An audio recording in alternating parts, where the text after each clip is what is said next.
সিংহ পুরুষেরা এই উন্মুক্ত হিন্দুত্ববাদী ভারতের দালালি করা। আমাদের লক্ষ্য সুস্পষ্ট, আমাদের দিন বিজয় হওয়া লাগবে, এই লক্ষ্যে আমরা সামনে আগাবো। আমরা যেমনি ভাবে পাকিস্তানের দালালি, পাকিস্তানের পক্ষে রাজাকারি করবার কথা মানি না, তেমনি ভাবে ভারতের চাটুকারিতাও মানি না, তেমনি ভাবে আমেরিকা ইসরায়েলের দাসত্ব মানি না।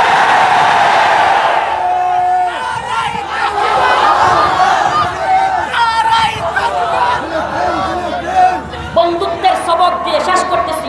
আখিরি পয়গাম 5 মিনিট।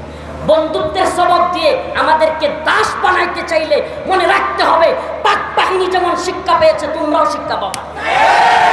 বন্ধুত্বের নাম দিয়ে প্রভুত্ব কাটাইতে চাইলে, আরে আমাদেরকে বন্ধুত্বের সবক কি দেখাও। এই নাতান বম, এই বদমাস আমার সীমানা নিয়ে, আমার বাংলাদেশের, আমার এই ভূখণ্ডের, ইসলামী ভূখণ্ড নিয়ে ষড়যন্ত্র করে, আর তোমরা ব্রিফিং করে বিবৃতি দাও যে নাতান বম পার্শ্ববর্তী রাষ্ট্রে আছে।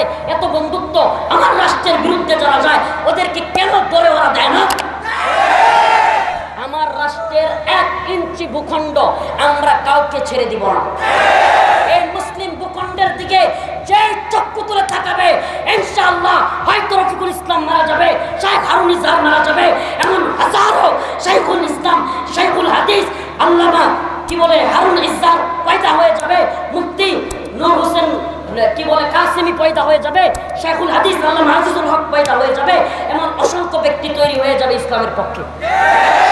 অতএব আমাদেরকে হত্যা করলে বা মেরে ফেললে, গুম করে ফেললে, এই দাসত্ব মানতে না চাওয়া জাতিকে দাস বানানো সম্ভব।